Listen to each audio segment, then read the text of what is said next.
Vous vous appelez Fritz Lang et moi Jean-Luc Godard. Je crois que vous avez fait beaucoup plus de films que moi, je crois. Vous savez combien? Non, je ne sais pas. Mais je sais, vous savez Moi, beaucoup. je sais. Vous savez beaucoup Vous plus en de avez mes films que fait, moi-même. vous en avez fait 42. Mon Dieu, beaucoup trop. Et en 42 films, vous avez vu beaucoup de choses. Vous avez beaucoup de bouleversements, toute l'histoire de l'Europe, de l'Amérique. Et aujourd'hui, je voudrais, si on vous posait une question, quelqu'un qui ne connaît pas le cinéma, et vous poserait une question à vous, Fritz Lang, et vous demanderait comment est-ce qu'on doit définir qu'est-ce que c'est qu'un homme, et un homme plus particulier qui s'appelle un metteur en scène.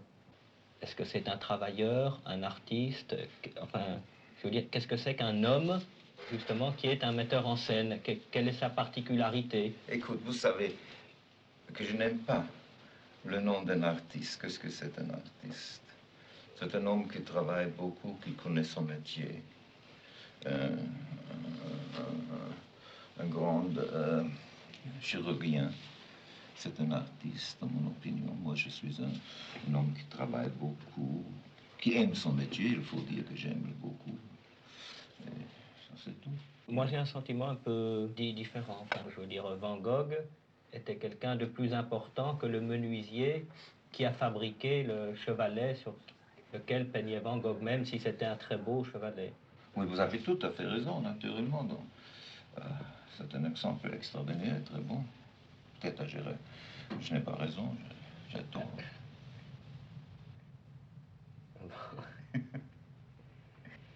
Non, écoute, vous savez...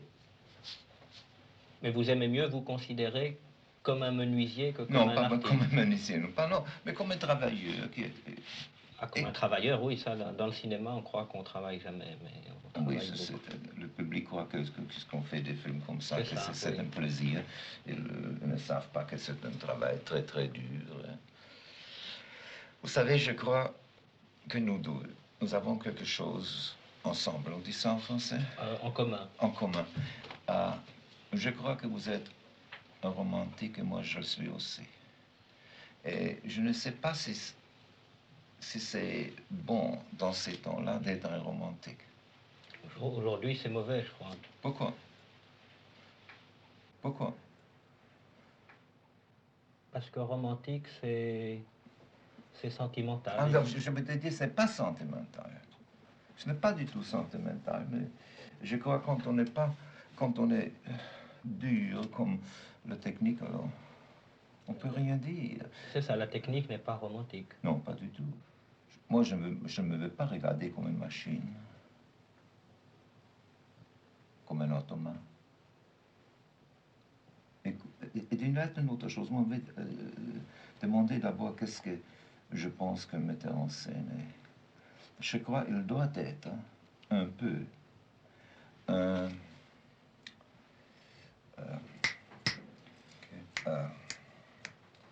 psychanalyste. Un psychanalyste. Un psychanalyste. Il doit marcher sous la peau d'un acteur. Il doit savoir pourquoi les gens du scénario, pourquoi ils font, qu'est-ce qu'ils font.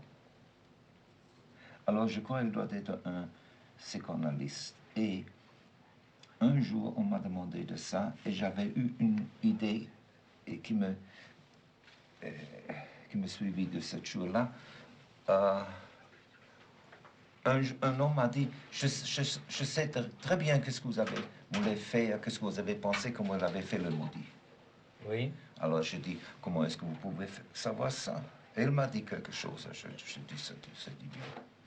Et alors j'ai commencé à penser, peut-être dans tous nos films, et notre cœur, à nos désirs, et tout ce que nous aimons, ou qu'est-ce que nous haïssons. Et je crois qu'un jour, s'il y a un homme qui pouvait analyser, nous, vous et moi, oui. Peut-être il saurait. Moi, je ne sais pas pourquoi j'ai fait mes films. Est-ce que vous savez? Non. Alors, et je crois que cet homme trouvera pourquoi nous faisons ça ou ça comme nous le savons. Alors je crois qu'un metteur en scène doit être un peu un psychanalyste.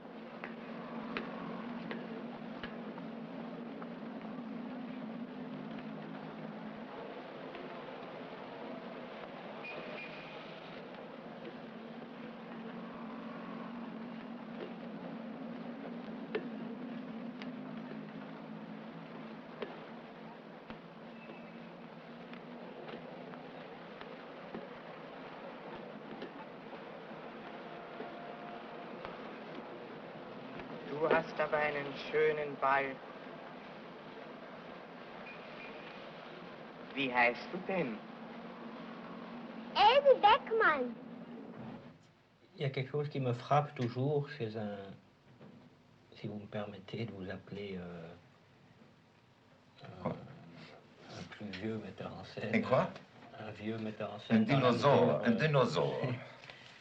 C'est ce qui me frappe, enfin chez Abel Gance aussi, ou chez Renoir, enfin qu'on le connaisse, c'est votre extrême jeunesse toujours, c'est-à-dire d'être intéressé toujours au moment de les choses au moment où elles naissent, où elles arrivent, comme si elles arrivent pour la première fois, vous vous intéressez toujours aux problèmes nouveaux. Est-ce que vous pensez que le...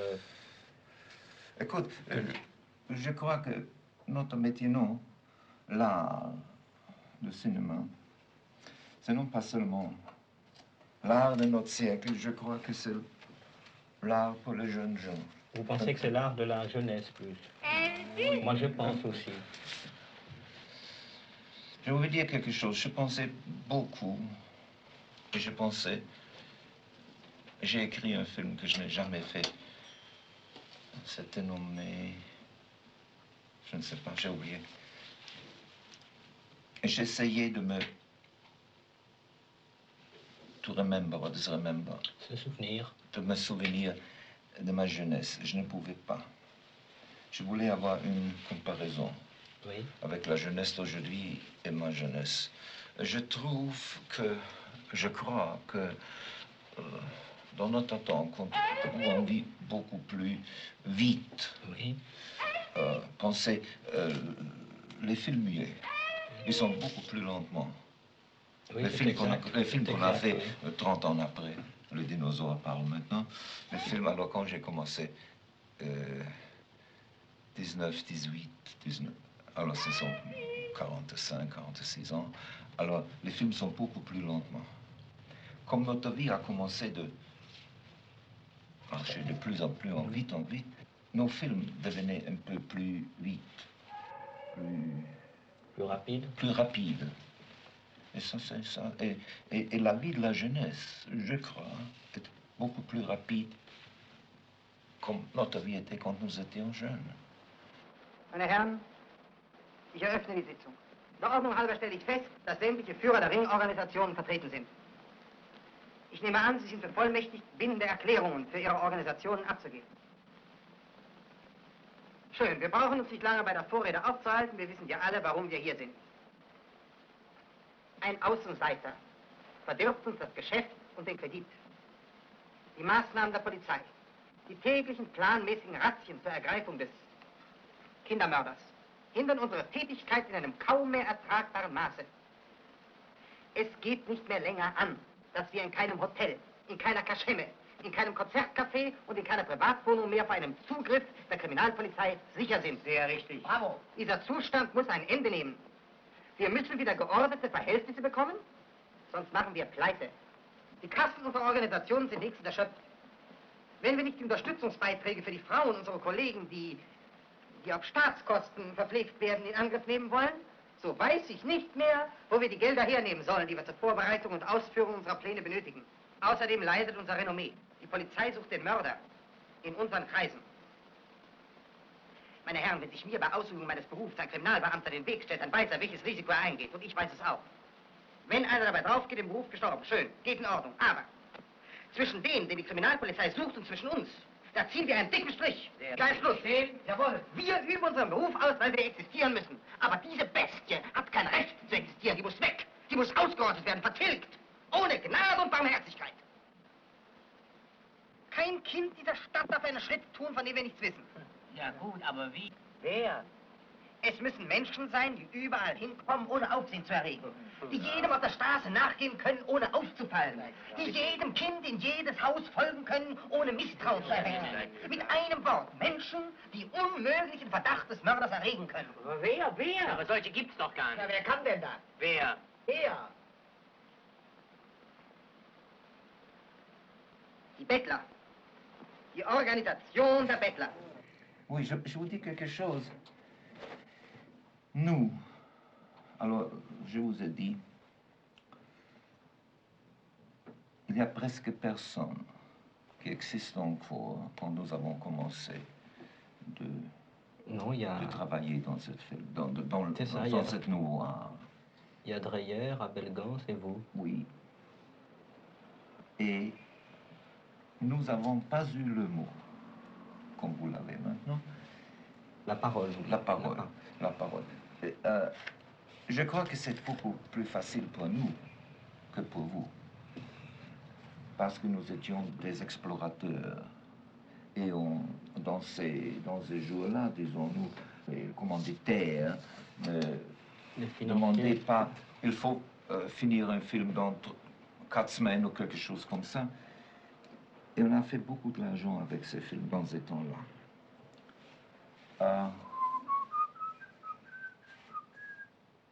Moi, je crois, dans ces jours-là, moi, je pensais que les films sont quelque chose comme des petits pains. Ils sont bons, on les fait pour la consommation d'aujourd'hui, dans une semaine, dans 6 mois, dans un an. Je ne sais pas comment il est maintenant. Mais un film qui reste n'est pas seulement est plus qu'un petit pain. Naturellement, mais c'est seulement, je crois que seulement le temps et le public que peut dire. Et quand un film reste, disons-nous, je crois, un film d'Abelgans, Napoléon. Napoléon, je crois, c'est le film qui restera d'Abelgans. Alors, c'est une pièce d'art.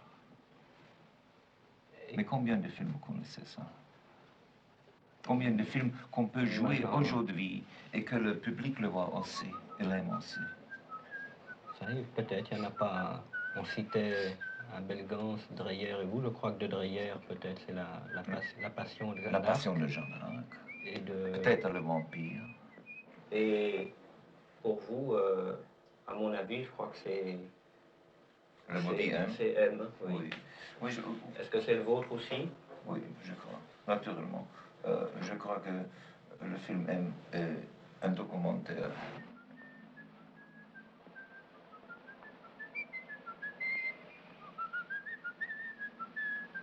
Nano, das habe ich doch schon mal gehört. Das war doch...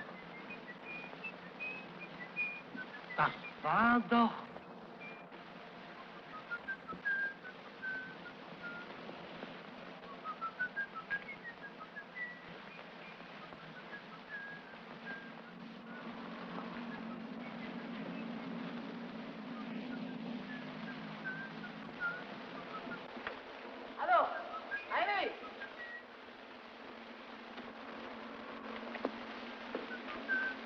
Na, was ist denn? Was hast du denn? Na, hör doch mal, da pfeift doch einer. Da hilft dir denn nicht? Da! Alors nous, écoutez, vous êtes un bébé. Ah oui, je suis un bébé. Mais on donne toujours des fessées aux bébés. Les enfants sont toujours punis et... Ah mais non, pourquoi? Bah si, est-ce que c'est pour ça? Puisque le cinéma est l'art de la jeunesse... Le romantique, hein? Non, mais justement, si le cinéma est l'art disons, de la jeunesse, oui. C'est peut-être parce qu'il est jeune qu'on le brime plus souvent. On le brime, comment est-ce qu'on peut dire en allemand? Je ne sais pas. On est plus sévère avec lui qu'avec d'autres. Et je voudrais vous demander, justement, comment devons-nous réagir par rapport à la... Disons pas la censure, disons un mot plus élevé que la censure, disons la tyrannie. Est-ce qu'il faut, comme les enfants, tout briser ou tout casser, ou est-ce qu'il faut au contraire essayer de ruser avec elle Je ne sais rien des enfants. Non, mais et de la tyrannie, vous Ah, savez. mais de la tyrannie, naturellement, il faut toujours lutter contre la tyrannie. Et quand vous avez parlé de la censure, il m'intéresse quelque chose. Je ne sais pas si c'est vrai. Dis-moi, on m'a dit qu'on a... moi, j'étais toujours un ennemi de la censure, toujours. Alors, moi, j'ai fait un film qui était nommé Girl, Woman in the Window. Oui, la femme au portrait. La femme au portrait. Et il y avait une scène là-dedans où une femme, et c'était un rêve. Oui, c'était un rêve. Où une femme essaye de poissonner un homme. Et cette scène était coupée. Non pas en Amérique, ça veut dire dans toute l'Amérique. C'était coupé à l'Oregon parce qu'il y avait là plusieurs... il y avait plusieurs un cas où une femme voulait empoisonner quelqu'un. On a un peu la censure, mais on m'a dit que vous avez beaucoup la censure. Est-ce que c'est vraiment vrai que en France, et vous savez comme j'aime la France, on ne peut pas montrer un politicien ou un homme de la police qui prend de l'argent? Ah non, ça je crois pas. Mais pourquoi pas? Mais c'est très curieux. En France, on peut faire beaucoup de... enfin, disons, les 3/4 des films que je fais en France, je ne peux pas les faire en Russie ni en Amérique. Pourquoi pas ça? Mais il y a certains films que je ne peux pas faire en France, mais que je peux faire en Amérique ou en Russie. Par exemple, un film de guerre, on ne peut pas le faire en France. Pourquoi pas? Les généraux, les généraux ont toujours raison, hein? On ne peut pas montrer un capitaine ou un général qui se trompe. Je ne peux pas. Hein? On ne peut pas. Un film sur la libération... Ça, c'est drôle. Par exemple, il n'y a encore aucun film qui a été fait, enfin vraiment un film fait sur la libération. Pourquoi pas? Ou sur l'occupation. Parce que, je ne sais pas, les Français ne réagissent... Même pas le public, disons, les pouvoirs réagissent d'une manière très... Ils n'aiment pas le documentaire. Si c'est de la fiction... Mais écoute... Non, par exemple, on ne peut pas montrer le président de la République dans un film en France, alors qu'en Amérique, il y a beaucoup d'acteurs qui jouent le rôle de Kennedy ou d'Eisenhower. Mais écoutez, vous avez dit maintenant une chose, il n'aime pas le documentaire. Moi, je crois qu'un film qu'on tourne d'aujourd'hui, ou d'un temps que nous connaissons, où nous avons vécu, oui, où nous vivons. Où nous vivons. Quand on tourne un film comme ça, il doit être un documentaire. Il est forcé d'être un documentaire. S'il est bon, il est forcé d'être documentaire. Documentaire. Well, what do you think, Fritz? The girl of him. Of the girl, for Nausicaa. She will be extremely good for the south of Australia, for the kangaroos.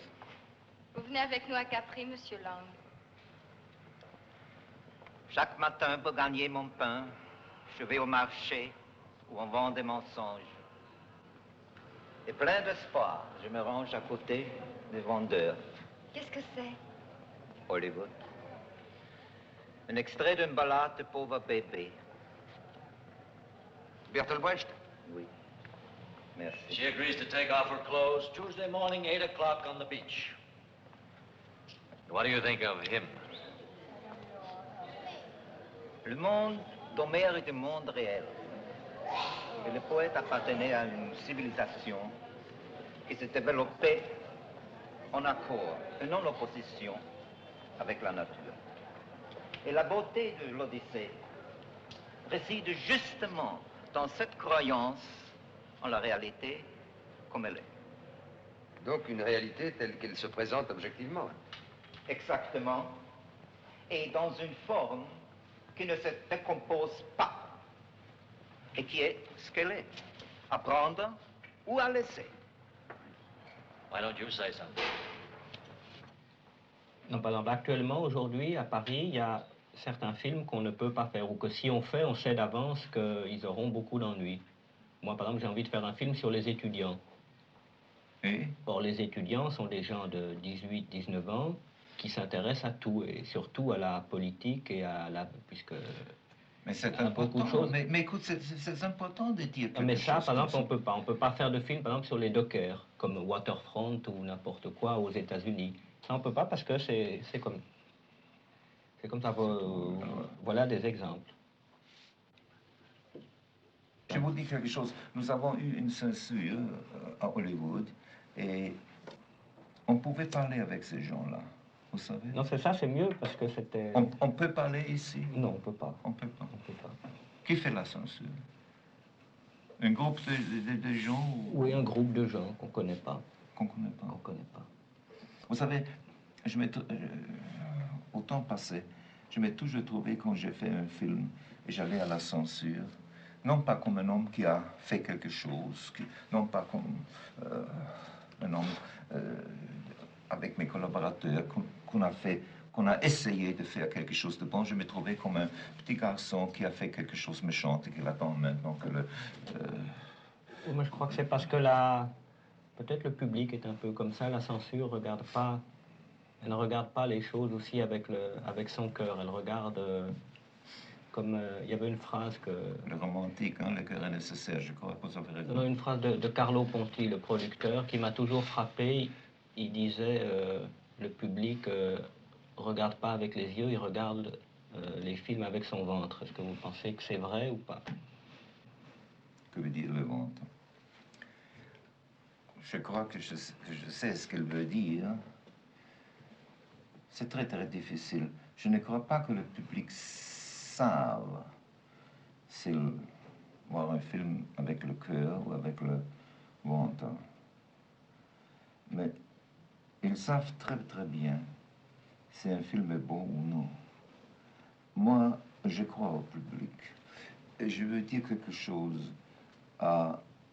Je travaille pour le public. Ça veut dire, je crois que le film, c'est un art pour les masses. Et si je ne croyais pas que les masses sont quelque chose qui peut juger correctement un film, alors je n'aurais pas le droit de faire un film. Mais si, par exemple, vous faites un film et que vous croyez pour les masses, et puis la masse n'aime pas le film, et vous pensez que le film n'est pas mauvais quand même. Est-ce que vous changez ou est-ce que... Quoi? Le film ou moi-même? Non, le film. Non, non, pas du tout. Pas du tout. Peut-être je n'ai pas raison, peut-être j'ai tort. Mais généralement, j'ai trouvé, j'ai peur que ça sent un peu, un peu, comment est-ce que dit-on ça? Un peu prétentieux. Un peu prétentieux, que j'avais presque jamais, qu'est-ce qu'on appelle en Amérique un flop. Ça veut dire un échec. Un échec, vous savez. Et j'ai trouvé que des films que j'ai faits et que je n'aimais pas quand je l'avais terminé, qu'ils avaient une vie pour eux-mêmes, vous savez. Et dans 10 années, 12 années, je le vois de nouveau et je trouve qu'ils ne sont pas tellement mauvais que je le pense. Verdammt noch einmal! Sind Sie ein verrückt, Mensch? Apfelsinenschalen auf die Straße schmeißen? Prima Dickerei und Feinde! Unglaublich sowas! Müsste man direkt der Polizei anzeigen. Unverschämt, ein Schütter vielleicht. Onkel!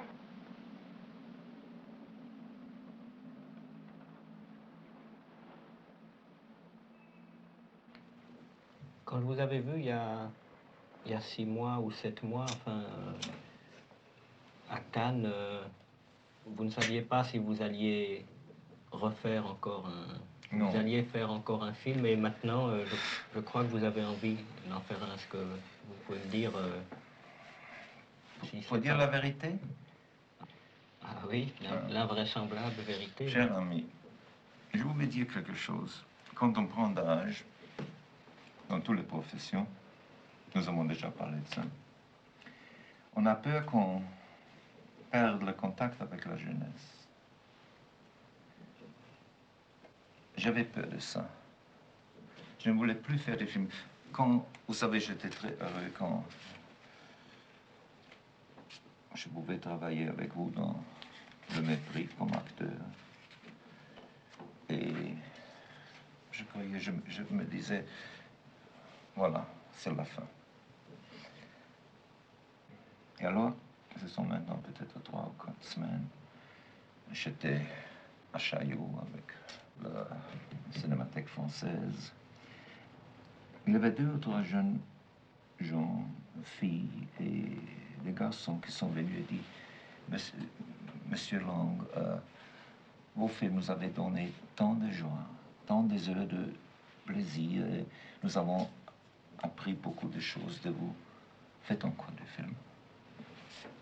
J'étais très très touché et je crois que je ferai encore un film. Il s'appellera comment? Je crois que je l'appellerai Death of a Career Girl.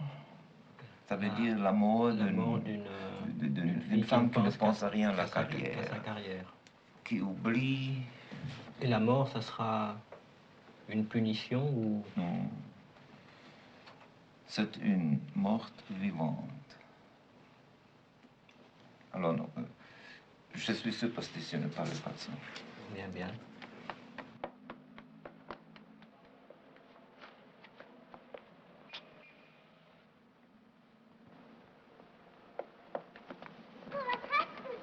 Komm, wir gehen.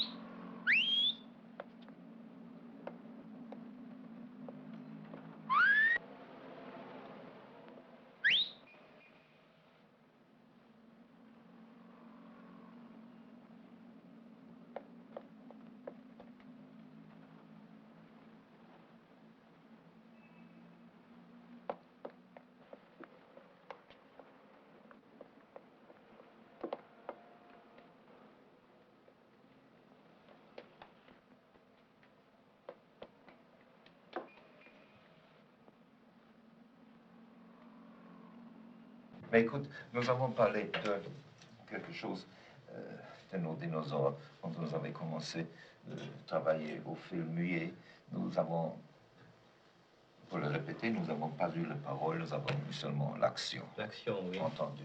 Alors, j'ai trouvé que nous avons travaillé ensemble une grande différence, une différence que je crois, c'est très important, et je crois que vous avez raison. Je parle maintenant de l'accident du car. L'accident de la voiture et quand Bardot Balance et Balance Bardot sont morts.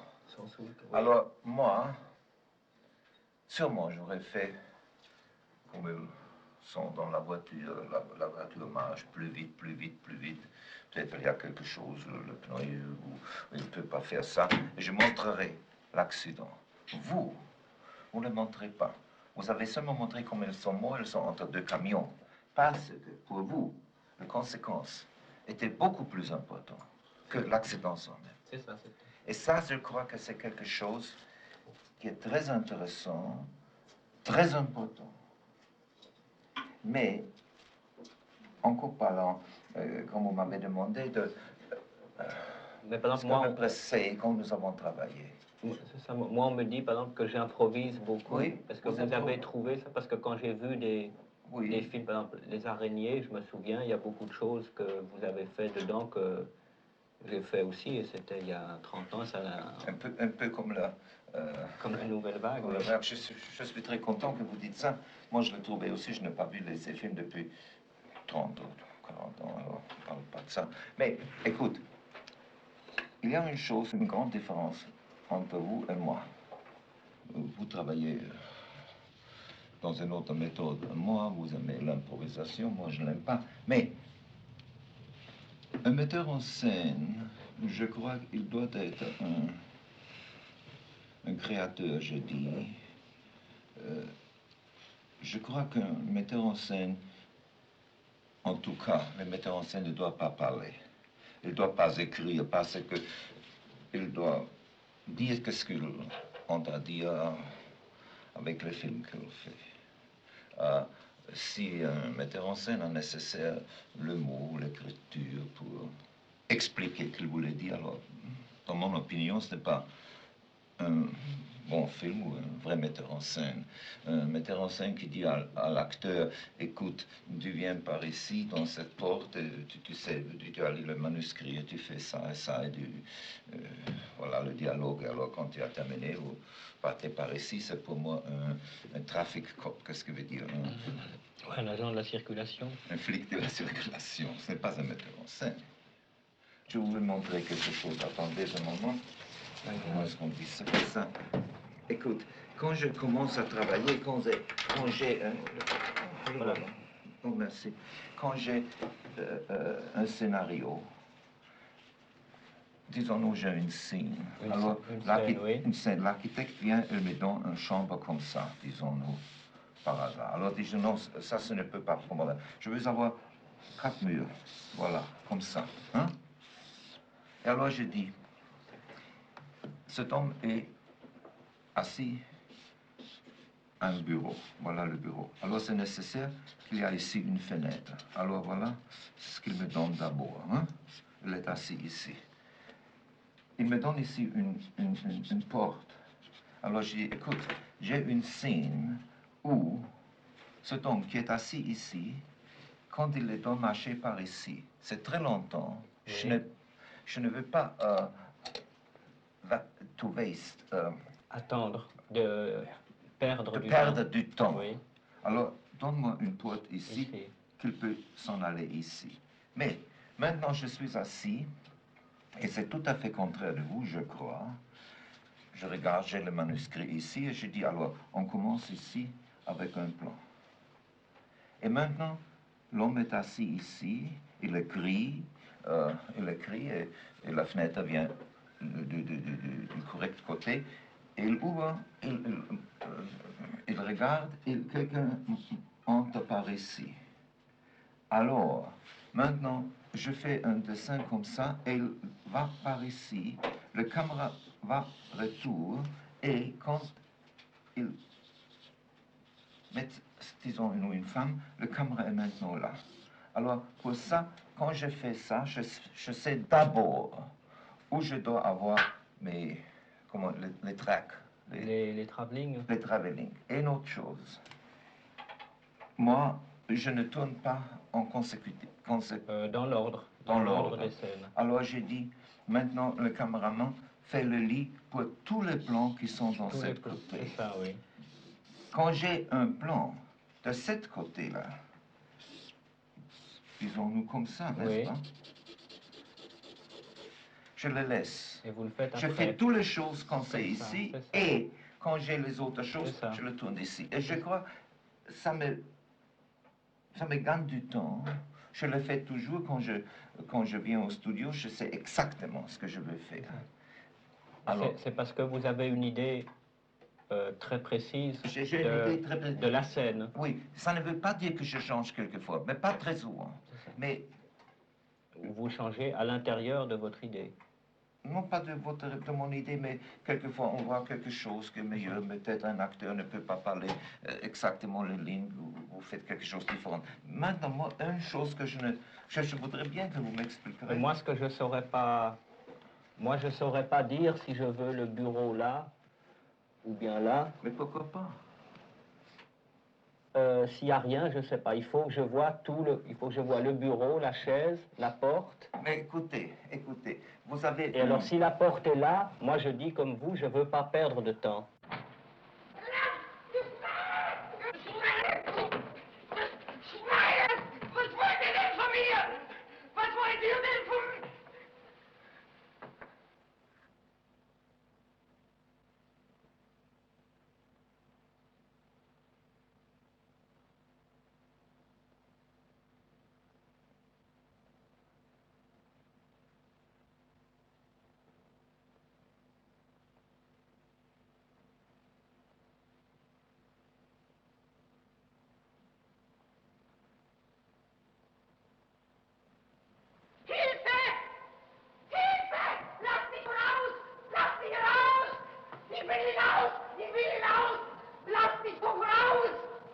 Hier kommst du nicht mehr raus.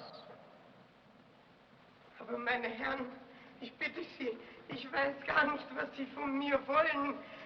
Ich bitte Sie, lassen Sie mich doch frei. Das Ganze muss doch ein Irrtum sein. Ein Irrtum. Oh nein, kein Irrtum. Ausgeschlossen. Das ist kein Irrtum.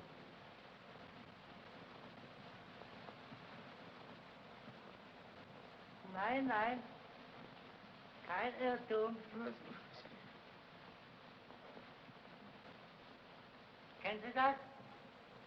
So einen Ballon hast du doch der kleinen Else Beckmann geschenkt. So einen Ballon. Elsie.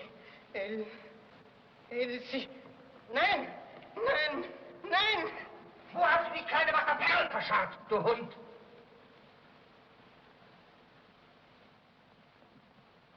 Aber die habe ich ja gar nicht gekannt. Ach, die hast du gar nicht gekannt. Die auch nicht, was? Und die? Und die hast du auch nicht gekannt, was? Nicht raus! Achtung, in die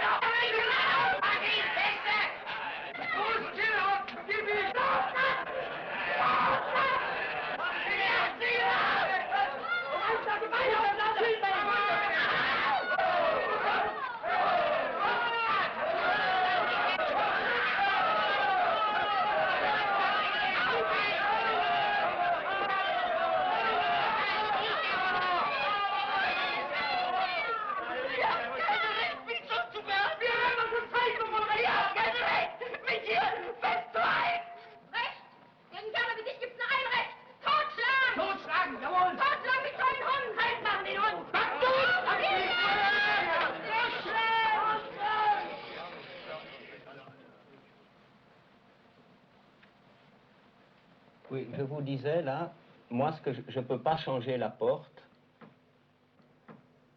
Moi j'ai besoin que tout existe, que les murs existent vraiment, que la porte existe. Alors comme ça existe, je dis je ne peux pas le changer. Mais écoute... Ce que je peux changer, ce sont les gens, ou alors si la porte ne me plaît pas, ben, je vais chercher un autre appartement dans un autre quartier. Oui, je sais. Par exemple, finalement, vous vous souvenez de l'appartement à Rome dans lequel on a tourné Le Mépris. Alors il faut dire quelque chose. Quand j'ai vu cette scène-là, alors il faut dire la vérité. En ce cas, je comprends très bien que vous avez improvisé. Moi, je trouve cette scène extraordinaire. C'est un de plus... Non, mais par exemple, alors maintenant, je parle. Je crois que c'est un des meilleures scènes que j'ai jamais vues. Et vous savez, je ne vous flatte pas. Bon, si, Mais non, vous savez que je crois que vous êtes un... Alors, vous savez ce que je pense de vous. Mais dans cette scène, j'ai compris pourquoi vous improvisez quelquefois. Mais vous avez une grande vision toujours. Pourquoi est-ce que c'est nécessaire de voir tout? Vous savez, c'est une vision, ce n'est pas nécessaire. C'est une chose que je ne comprends pas tout à fait. Ben, peut-être que moi j'aime mieux m'intéresser à l'ensemble d'une chose plutôt qu'à une chose particulière. Oui, vous savez, moi je crois, mais alors... on pourrait discuter de ça pour des nuits et des nuits. Je crois que quand on fait, comme moi, fait un film, je vois l'ensemble, je vois tout. Et j'essaie de faire une scène pour que dans 100 scènes après, oui. Je commence ici avec une idée qui a la culmination ici. Oui. Et je crois que quand on improvise, ça c'est sûrement... Ça c'est très difficile. Oui, c'est pas peu. Ou c'est mauvais, oui, oui. Ça c'est... Alors je ne dis pas que c'est meilleur que le vôtre, que c'est meilleur que le vôtre. Mais peut-être... comme... J'ai au départ, disons, peut-être un point de vue qui est plus le documentaire et au départ vous avez un point de vue qui est plus la fiction et puis ensuite ça revient, il faut les deux ensemble. Oui, je crois que vous avez raison. Il y a une chose, tout à l'heure on disait du mal de la France, mais il y a une chose qui est, je crois, extraordinaire. Je sais ce que vous voulez dire. C'est le seul pays où le metteur en scène a un copyright. Hein? Je ne sais pas si c'est un copyright, mais enfin, c'est le seul où, de par la loi, il est considéré comme un auteur. Oui, je sais. C'est quelque chose Qui qui est extraordinaire en France. Qui n'existe nulle part ailleurs. Nulle part. Les distributeurs, les commanditaires, ils coupent. Et on ne peut rien faire en Amérique, on ne peut rien faire en Angleterre, on ne peut rien faire en Allemagne. Je vous pouvais dire 2 ou 3 films à moi où on a vraiment coupé exactement les scènes pour lesquelles j'ai fait le film. Et vous pouvez faire rien du tout. Pourquoi faire du cinéma aujourd'hui? Si je vous pose. Pourquoi faire du cinéma aujourd'hui? Il faut le faire, le romantique. Vous savez, il faut le faire. Non, mais je vais vous dire quelque chose. Je n'ai rien contre entertainment, la distraction. La distraction, rien du tout. Mais quand j'ai vu un film avec des masses, j'ai vu tous les films. Alors pour moi, je n'ai aucune raison de voir, disons-nous, Cléopâtre ou quelque chose comme ça. C'est toujours la même chose. Non, mais je crois un film d'aujourd'hui, il faut critiquer. Il faut critiquer, il faut mettre un doigt sur quelque chose. Oui. Il doit avoir comme sujet quelque chose qui est intéressant pour la jeunesse. Je dis toujours, qu'est-ce que c'est un bon film? Je ne sais pas. Un bon film est un film pour moi que je veux voir encore 1 fois, 2 fois ou 3 fois. Je dis souvent qu'un film doit être naturellement un divertissement, mais il doit dire quelque chose, il doit critiquer, disons-nous. Je crois qu'on parle d'un film quand on peut discuter, quand on a vu un film. Alors, les gens vont au cinéma peut-être 2e et 3e fois, ça c'est très important. Mais, je vous dis quelque chose, c'est très difficile souvent. Si vous me permettez de parler d'un film à moi, d'un film de moi, de M, je crois que c'était très fortunately, heureusement, je pouvais toucher plusieurs couches de l'audience. Alors, disons, pour une couche, c'était le perçu d'un criminel. Pour une autre couche, c'était montrer le travail de la police. Pour une troisième, ça est maintenant important, c'était une discussion de la peine capitale. Et, last not least, très important, l'idée de film qu'il faut surveiller de plus en plus, beaucoup plus que maintenant, les enfants.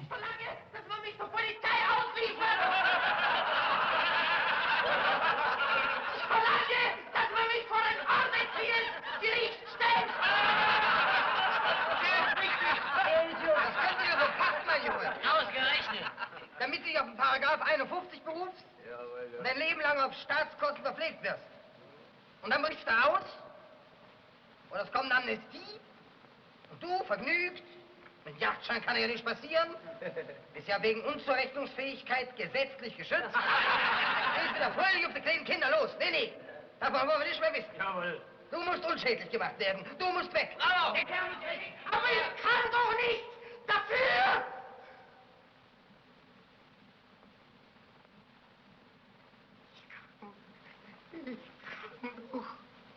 Ich kann doch nichts dafür.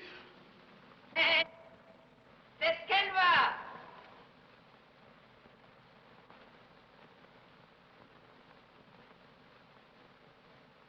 Was weißt denn du? Was redst denn du? Wer bist du denn überhaupt? Wer seid ihr denn? Alle miteinander. Verbrecher. Bildet euch womöglich noch was ein drauf, weil ihr Geldschränke knacken könnt oder Fassaden klettern oder Karten zinken. Lauter Sachen, denke ich mir, die ihr gerade so gut lassen könntet, wenn ihr was Ordentliches gelernt hättet. Oder wenn ihr arbeitet. Oder wenn ihr nicht so faule Schweine wärt. Aber ich, kann ich denn anders? Habe ich denn nicht dieses verfluchte, das Feuer, die Stimme, die Qual? Du willst also damit sagen, dass du morden musst?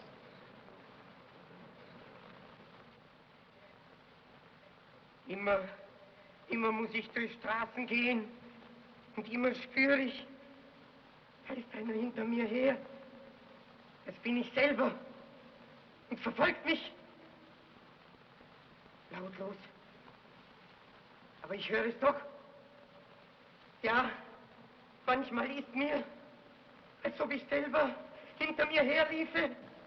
Ich will davon, von mir selber davonlaufen, aber ich kann nicht. Kann mir nicht entkommen. Muss den Weg gehen, den es mich jagt. Muss rennen, endlose Straßen. Ich will weg. Und mit mir rennen die Gespenster von Müttern, von Kindern. Die gehen nie mehr weg. Die sind immer da. Immer. Nur nicht, wenn ich's tue. Wenn ich...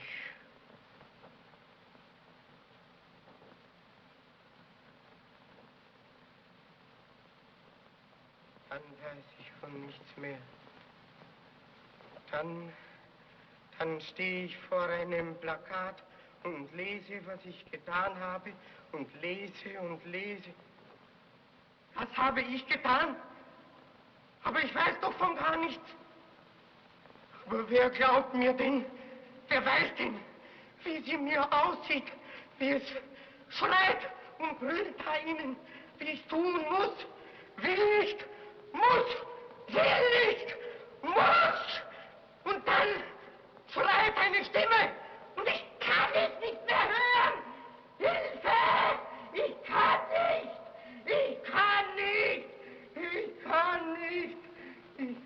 nicht! Der Angeklagte hat gesagt, dass er nicht anders kann. Das heißt also, dass er morden muss.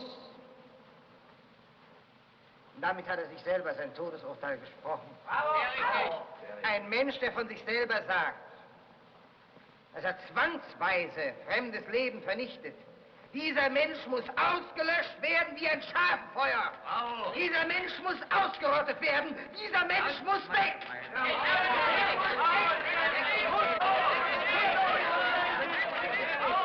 Et maintenant, il faut dire quelque chose. Beaucoup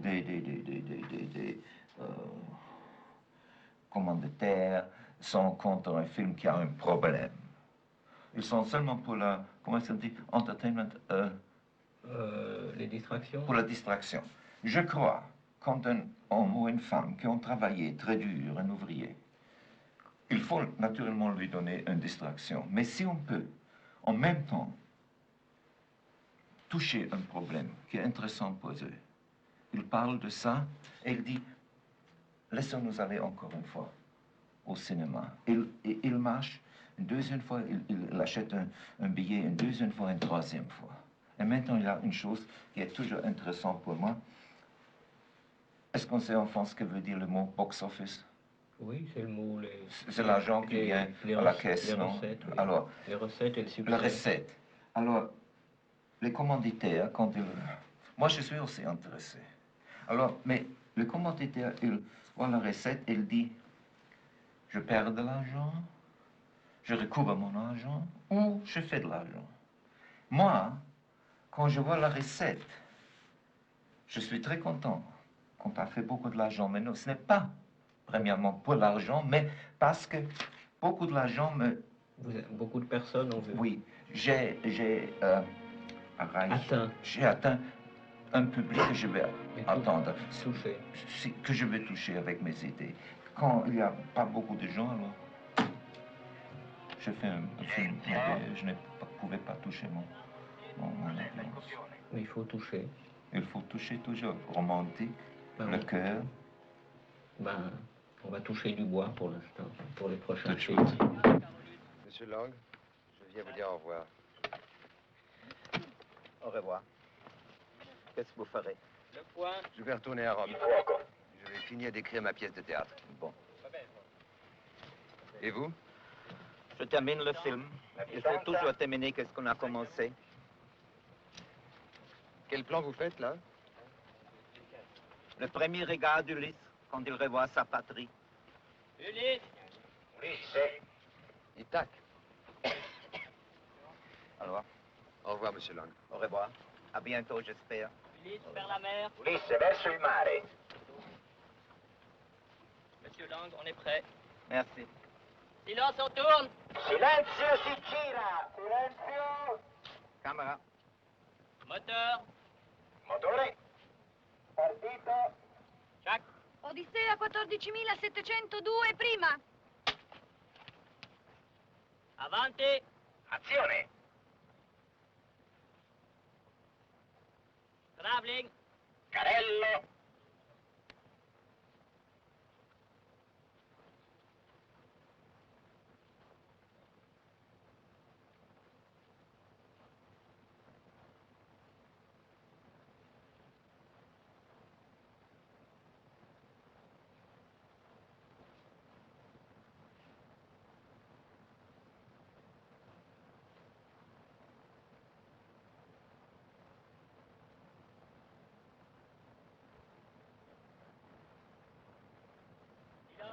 Silenzio.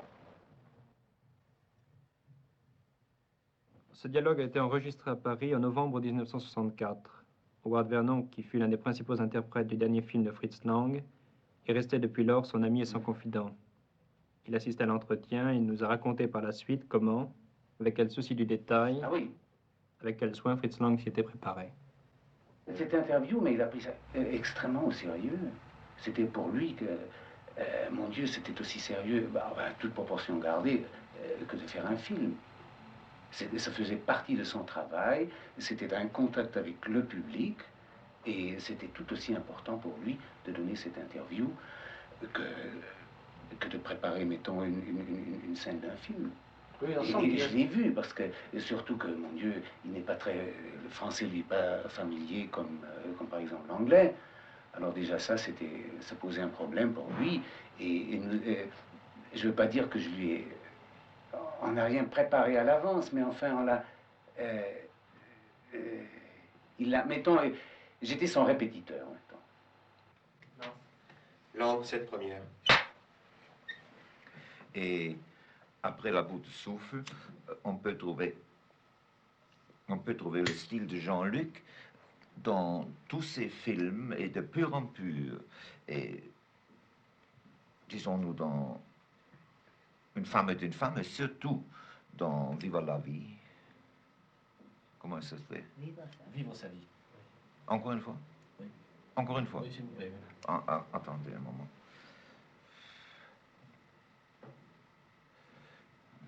Attendez, coupez.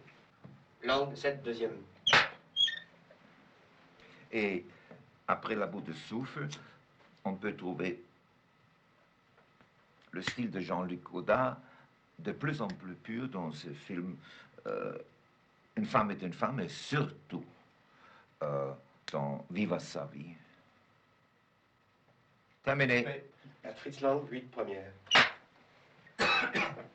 Oui, je crois que c'est un peu... Je peur que c'est encore une fois. Coupé.